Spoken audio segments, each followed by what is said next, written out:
బీజేపీతో పొత్తుకు తెలుగుదేశం పార్టీ సిద్ధమైంది. చంద్రబాబు నాయుడు ఈరోజు అమిత్ షాను కలిసేందుకు ఢిల్లీ వెళ్తూ ఉన్నారు. అప్పుడే తెలుగుదేశం పార్టీ శ్రేణుల్లో మాత్రం ఒక విధమైన ఆర్తనాదాలు వినిపిస్తున్నాయి.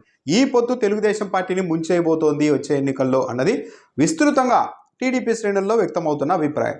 తెలుగుదేశం పార్టీ జాతీయ అధికార ప్రతినిధి జీవీ రెడ్డి నిన్న ఒక డిబేట్లో చెబుతూ ఉన్నారు, ఏపీ ప్రజల్లో బీజేపీపై తీవ్ర స్థాయిలో వ్యతిరేకత ఉన్నమాట వాస్తవమే. ఇప్పటికిప్పుడు టీడీపీ బీజేపీతో పొత్తు పెట్టుకున్నా సరే టీడీపీ శ్రేణులు కూడా బీజేపీని భుజాన్ని ఎత్తుకొని తిరుగుతాయన్న ఇది కూడా లేదు, అలా కూడా మేము చెప్పలేము. గత ఎన్నికల్లో 0.85% ఓట్లు మాత్రమే బీజేపీకి వచ్చాయి. అంటే 99% పైగా ప్రజల్లో బీజేపీపై ఏపీలో వ్యతిరేకత ఉంది. అనేక అపోహలు, అనుమానాలు అన్నీ ఉన్నాయి బీజేపీ మీద. వాటన్నింటినీ సమాధానం చెప్పాల్సిన అవసరం కూడా బీజేపీపై ఉంటుంది అని జీవీ రెడ్డి చెప్తున్నారు. ఈ పొత్తు కుదిరితే తెలుగుదేశం పార్టీకి కొద్దిగా అయినా పడతాయనుకుంటున్న కొన్ని వర్గాల ఓటు పూర్తిగా వైసీపీ వైపు మళ్ళీ షిఫ్ట్ అయిపోతాయి అన్నది తెలుగుదేశం పార్టీలో చాలామంది వ్యక్తం చేస్తున్న ఆందోళన. రాజ్యసభలో తెలుగుదేశం పార్టీనే విలీనం చేసేసుకున్న పార్టీ బీజేపీ. 4 సంవత్సరాల 9 నెలలు దాదాపు జగన్మోహన్ రెడ్డిపై తెలుగుదేశం పార్టీ పోరాటం చేస్తోంది, మంచో చెడో. కానీ ఏ రోజు కూడా బీజేపీ నుంచి, కేంద్ర ప్రభుత్వం నుంచి ప్రతిపక్షాలకు ఇక్కడ మద్దతు రాలేదు. ఇప్పుడు కేవలం ఎన్నికలకు 2-3 నెలల ముందు ఎందుకు చంద్రబాబు నాయుడు మరి ఇన్ని రోజులు ఒంటరిగానే ఇది చేసిన చంద్రబాబు నాయుడు తీరా ఈ సమయంలో బీజేపీకి పెద్దగా ఓటింగ్ లేదని తెలిసినా, ఆ పార్టీ వల్ల ఓటింగ్ పోతుందని తెలిసినా ఎందుకు మరి పొత్తు పెట్టుకోవడానికి సిద్ధమవుతున్నారు అన్నది ఇప్పుడు ప్రధాన ప్రశ్న. ఎన్నికల్లో పోల్ మేనేజ్మెంట్లో బీజేపీ మద్దతు అవసరం అని చెప్తున్నారు, కానీ అది చాలా సిల్లీ రీజన్, చాలా చిన్న కారణం. జగన్మోహన్ రెడ్డి ముఖ్యమంత్రిగా ఉన్నంత మాత్రాన ఆ రోజు ఈసీ ఎంటర్ అవుతుంది, కోడ్ ఉంటుంది, కాబట్టి ఏదో ఏకపక్షంగా జరుగుతుంది అన్న ఇదైతే లేదు. మరి కాకపోతే మరి అసలు కారణం ఏంటి అన్నది కూడా చూడాలి.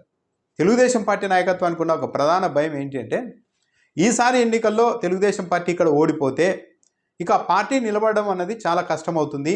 జగన్మోహన్ రెడ్డి దాటిని తట్టుకోవడానికైనా సరే తెలుగుదేశం పార్టీలోని చాలామంది నాయకులంతా కేంద్రంలో అధికారంలోనికి మళ్ళీ వస్తే బీజేపీలోనికి వెళ్ళిపోతారు.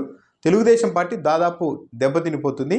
బీజేపీ తెలుగుదేశం పార్టీని కబలించేస్తుంది అన్న ఆందోళన తెలుగుదేశం పార్టీ అగ్రనాయకత్వంలో ఉంది. కాబట్టి ఎన్నికలకు ముందే పొత్తు పెట్టుకుంటే ఒకవేళ ఎన్నికల్లో ఓడిపోయినా సరే పార్టీ వరకు నష్టం ఉండదు, ఇబ్బంది ఉండదు, ప్రమాదం ఉండదు అన్నది తెలుగుదేశం పెద్దల ఆలోచన. సరే, ఎన్నికల్లో తెలుగుదేశం పార్టీ మళ్ళీ ఓడిపోయినా కూడా జనసేన, టీడీపీ కలిసినా కూడా ఇప్పటికీ కూడా గెలిచేస్తామన్న గ్యారంటీ లేదు. ఒకవేళ మళ్ళీ ఎన్నికల్లో ఓడిపోతే తెలుగుదేశం పార్టీ ఎలాగో మిత్రపక్షమే కదా అన్న ఉద్దేశంతో ఎన్నికల తర్వాత తెలుగుదేశం పార్టీని కబలించడం, ఆ పార్టీ నాయకులందరినీ తీసేసుకోవడం లాంటివి చేయకుండా ఒక మిత్రపక్షంగా తమ పట్ల కాస్త సానుకూల దృక్పథంతో చూసి చూడనట్లు బీజేపీ నాయకత్వం వ్యవహరిస్తుంది అన్న ఆలోచన, ఆశ తెలుగుదేశం పార్టీ నాయకత్వానికి ఉండవచ్చు. ఎందుకంటే 2014లో ఈ 3 పార్టీలు కలిసి వెళ్ళినప్పుడు అప్పుడు రాష్ట్రాన్ని కాంగ్రెస్ పార్టీ విభజించింది. ఆ పార్టీ మీద తీవ్ర వ్యతిరేకత ఉంది. లోక్సభలో, రాజ్యసభలో ప్రత్యేక హోదాకు బీజేపీ ఎంపీలు అప్పుడు గట్టిగా మద్దతుగా నిలబడ్డారు కాబట్టి కొద్దిగా సానుకూలత ఉండేది. కానీ ఈ 10 ఏళ్లలో బీజేపీ ఏపీకి చేసింది ఏమీ లేకపోగా నష్టం కూడా చేసింది అన్న అభిప్రాయం కూడా ఉంది. కాబట్టి ఆ పార్టీకి ఇప్పుడు ఓటింగ్ పెద్దగా వచ్చేది కూడా లేదు. 2014 తరహాలో ఇప్పుడు రిపీట్ అవుతుంది అన్నది కూడా చెప్పే పరిస్థితి లేదు.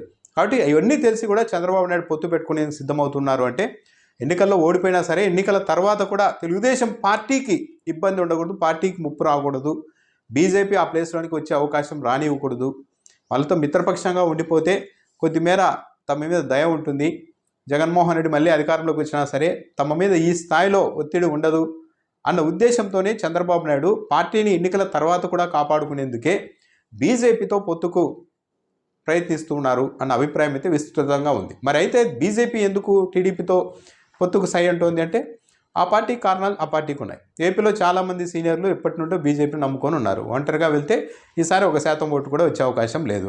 తెలుగుదేశం పార్టీని ఏకంగా ఇంతకాలం ఎలాంటి సహకారం ఇవ్వకపోయినప్పటికీ కూడా 6 ఎంపీ సీట్లు ఇచ్చేస్తామని కూడా బీజేపీకి టీడీపీ వైపు నుండి చెప్పే పరిస్థితి వచ్చింది. కాబట్టి పిలిచి ఎంపీ సీట్లు ఇస్తాము అంటున్నప్పుడు, ఎమ్మెల్యే టికెట్లు ఇస్తామంటున్నప్పుడు ఏం పొత్తు పెట్టుకుందాం, ఎన్నికలకు వెళ్దాం, కొందరైనా పార్టీ నేతలు గెలిస్తే మంచిదే కదా అన్న ఒక చిన్న ఆలోచనతో బీజేపీ కూడా ఈ పొత్తుకు సై అంటూ ఉండవచ్చు.